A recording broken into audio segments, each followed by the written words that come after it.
The year is 48 CE. In a garden on the outskirts of Rome, an empress kneels in the grass, a dagger trembling in her hand. She is 25 years old. 10 years ago, she was dressed in white silk and crowned with myrtle leaves while the Senate rose and the people roared their approval. They called her salvation. They called her virtue incarnate. Now, as soldiers close in around her, she presses the blade to her own throat and realizes she cannot do it.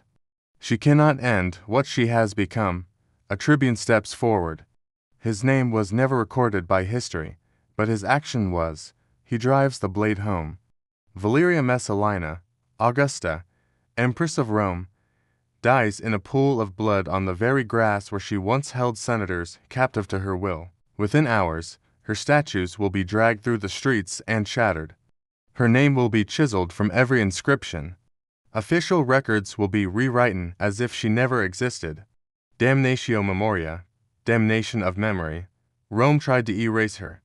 2,000 years later, we are still talking about her, because what she did inside the palace walls was so disturbing, so incomprehensible to the Roman mind, that even their attempts to forget could not silence the whispers.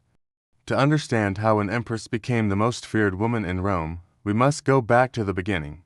Back to 38 CE, when the empire was still reeling from 4 years of madness under Caligula, 4 years of executions as entertainment, of senators forced to watch as their wives were violated at state dinners, of a horse appointed to the Senate while Rome's elite sat frozen in humiliated silence.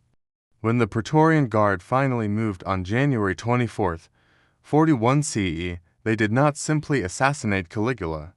They butchered him, 29 stab wounds. His wife dead beside him, their infant daughter's skull smashed against a wall. Rome exhaled, then panicked. Who would rule now? They found him hiding behind a curtain, Claudius, the stammering uncle. The family embarrassment with the limp and the speech impediment. 50 years old, never wanted power, never expected it. The guards proclaimed him emperor anyway, not because he was qualified, but because he was alive and wearing the right bloodline. Claudius understood immediately that he was a placeholder, a temporary solution to prevent civil war. He needed legitimacy fast. He needed heirs. He needed proof that the gods had not abandoned Rome, so he married Valeria Messalina. She was 15 years old, third cousin to the emperor, with a bloodline that traced back to Aeneas himself. Beauty that poets built entire careers describing. Pale skin, golden hair, features so perfect they looked carved from marble. She had been groomed for this moment her entire short life. Educated in virtue, taught to lower her eyes, speak softly, embody the chastity that supposedly held civilization together. On paper, she was perfect, the Senate approved, the people cheered. The empire had a future again, but here is the question nobody thought to ask. What happens when you take a child and dress her as a goddess? When you place her in a palace where every door opens at her command, where senators bow as she passes, where her husband is twice her age and terrified of losing the throne? When you tell a girl that her entire value exists in her womb and her purity, that she must be modest, obedient, chaste, a living symbol of virtue. When you hand unlimited power to someone whose only instruction is do not use it, what happens when the gap between what she is forced to be in public and what she desires in private becomes a chasm? The first 2 years were textbook perfect. Messalina gave Claudius a daughter, Claudia Octavia, then a son, Britannicus, named after his father's conquest of Britain. The Senate breathed easier. The empire had heirs.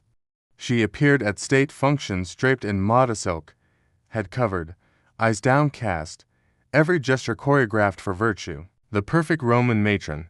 In public, she was everything Rome demanded. But in private, something else was awakening. Rome had always divided its women into 2 categories, the matrona and the meretrix, the wife and the courtesan, the sacred and the profane. One lived in the atrium, raised children, guarded family honor. The other lived in the lupanar, the brothel, where men shed civilization like a cloak. The system worked because these categories never touched, Messalina decided to be both.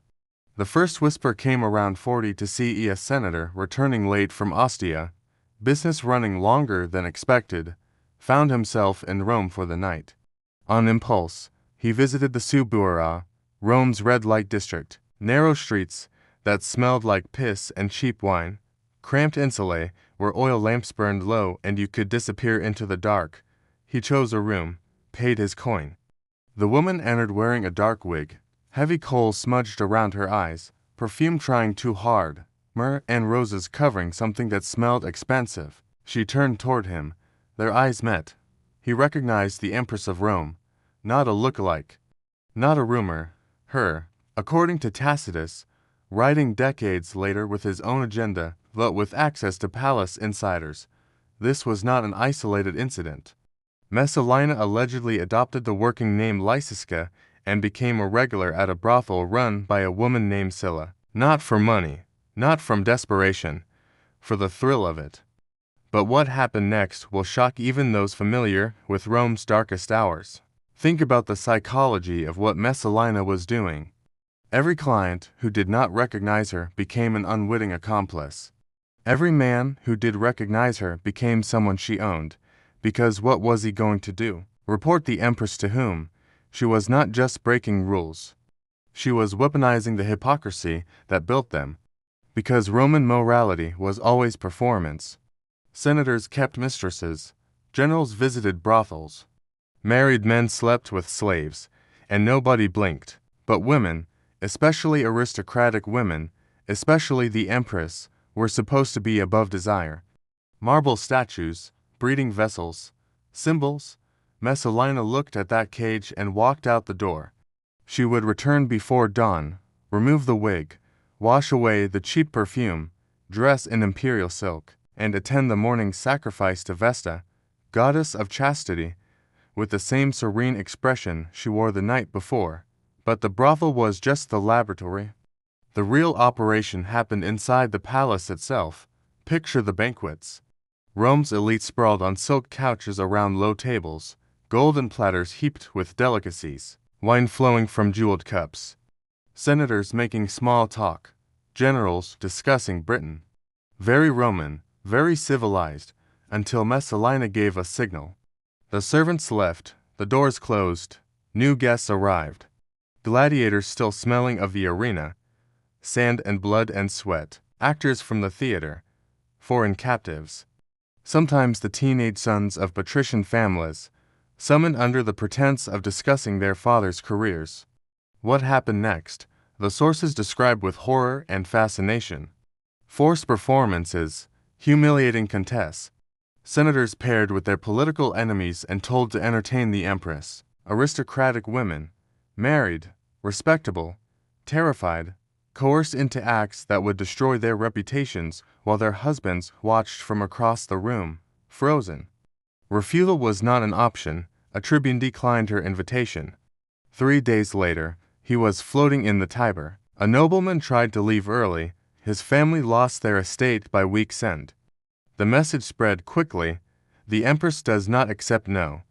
If stories like this remind you why history must be remembered, not erased, subscribe to Crimson Historians.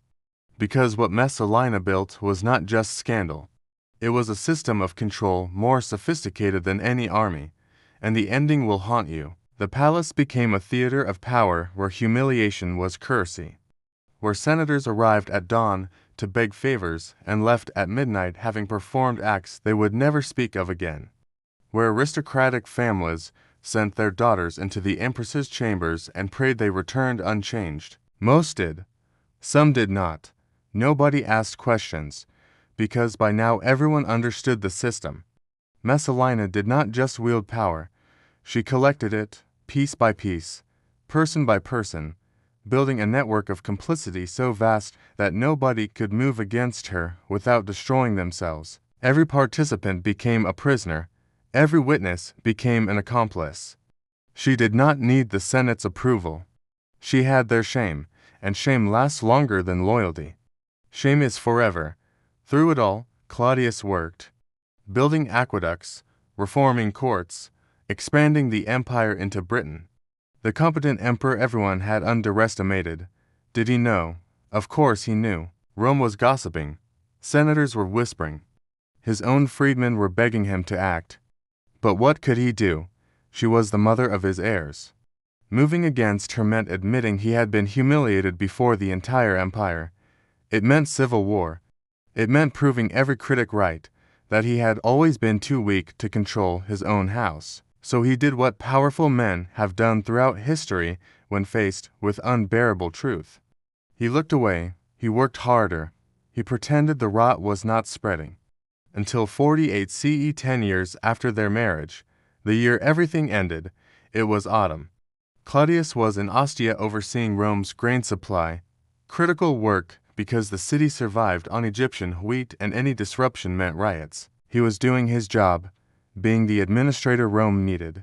Meanwhile in Rome, Messalina was getting married, again, to Gaius Silius, consul designate, one of the most powerful senators in Rome.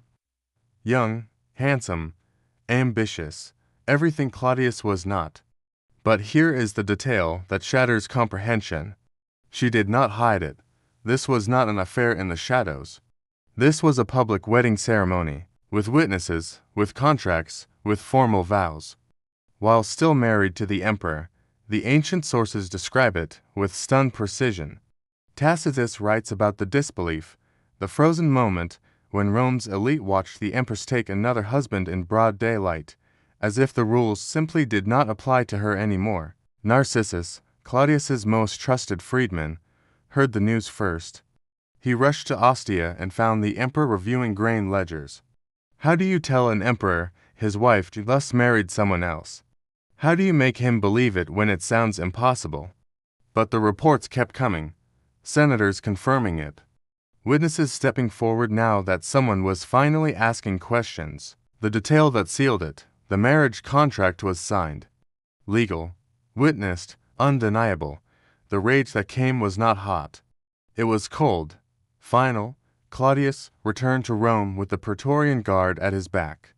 They found her in the gardens of Lucullus, that sprawling estate where she had hosted so many of her gatherings. She was with her mother, Lepida, who was begging her daughter to act, to run, to do something.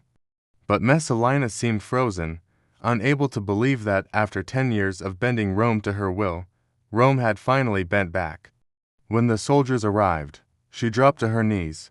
She begged, she pleaded. She offered her children as hostages, anything, everything.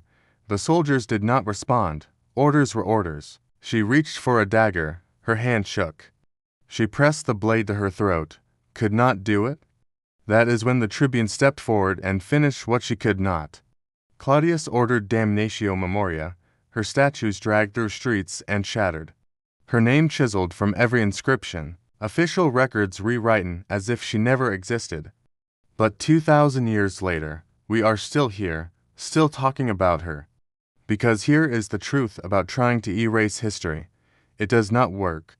You can smash the statues, scratch out the inscriptions, rewrite the records, but you cannot erase the lessons. Messalina's story survived not because Rome wanted her remembered, but because the truth, however twisted, however buried, has a way of clawing back to the surface.